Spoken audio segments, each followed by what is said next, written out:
Hello, hello mes amis, autre chapitre sur le processus de punition ou d'autopunition. En fait, on a une trilogie ou une trinité, appelez ça comme vous voulez. On a des attentes en premier, et ces attentes, lorsqu'elles ne sont pas assouvies ou réalisées, vont déboucher sur de la culpabilité. Et puis, lorsque la culpabilité devient trop forte, elle va aussi engendrer de la punition. Donc, regardez à plusieurs fois par rapport à vos attentes. Est-ce que vos attentes sont raisonnables, ou est-ce qu'elles sont trop importantes? Réduisez souvent vos attentes et vous ne serez pas déçus. Réduisez vos attentes et ça vous évitera la culpabilisation, la frustration.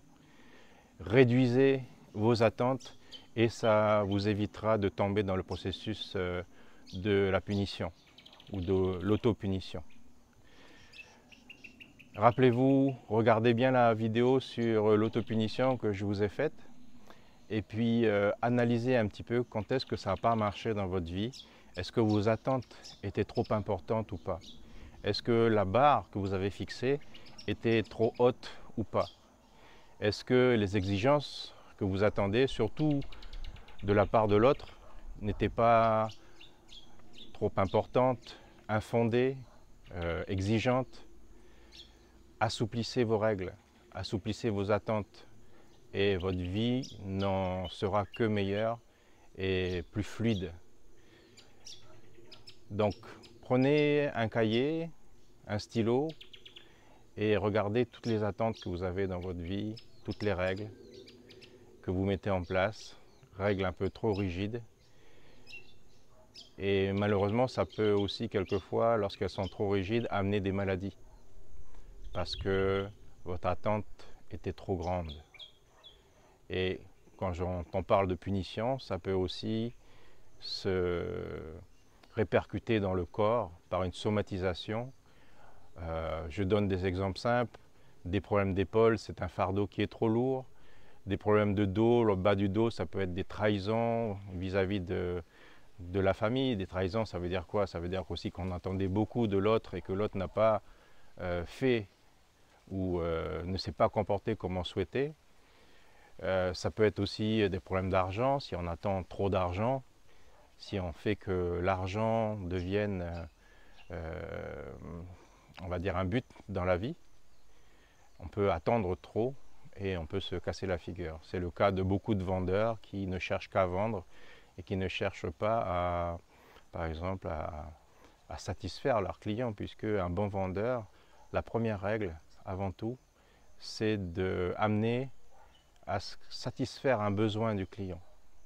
L'argent, c'est une conséquence, mais ce n'est pas un objectif, ce n'est pas le but du départ. Un bon vendeur, les meilleurs vendeurs, satisfont toujours les besoins de leurs clients. Et une fois la vente faite, ils prennent toujours contact encore régulièrement avec leurs clients pour leur demander si le produit de leur vente les a satisfaits entièrement. Ils ne se contentent pas de vendre et puis basta, on passe à un autre client ou on passe à une autre niche. Et c'est la même chose partout. Parce que même si vous n'êtes pas vendeur, si vous regardez bien autour de vous, si vous êtes honnête avec vous, le cercle d'amis que vous avez est toujours en fonction de vos intérêts. C'est souvent par intérêt qu'on a des amis, malheureusement. Qui se ressemblent s'assemblent, on va dire, mais quelquefois c'est malsain. On attend des autres, on pique, on est là pour vampiriser les autres, leur piquer aussi bien de l'énergie que des connaissances.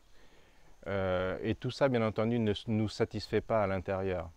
Il y a toujours un manque de quelque chose. Et ça ira donc par une frustration, ça ira vers la culpabilisation, ça ira vers une autopunition.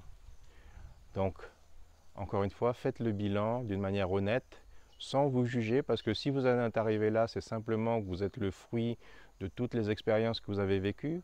Quelqu'un qui aurait vécu la même vie que vous, les mêmes expériences, en serait arrivé à la même chose. Donc il n'y a pas de culpabilisation à avoir, il y a simplement à se dire, voilà, qu'est-ce qui dans ma vie maintenant me convient, qu'est-ce qui ne me convient plus. Et par rapport à ce qui ne me convient plus, comment je peux faire pour neutraliser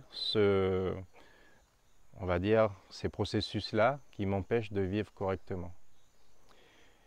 Encore une fois, un bon stylo, un bon papier, et faites le bilan et travaillez dessus, ou travaillez à rechercher des techniques qui vont vous permettre de pouvoir être bien dans votre tête, être bien dans votre corps, être bien dans votre peau.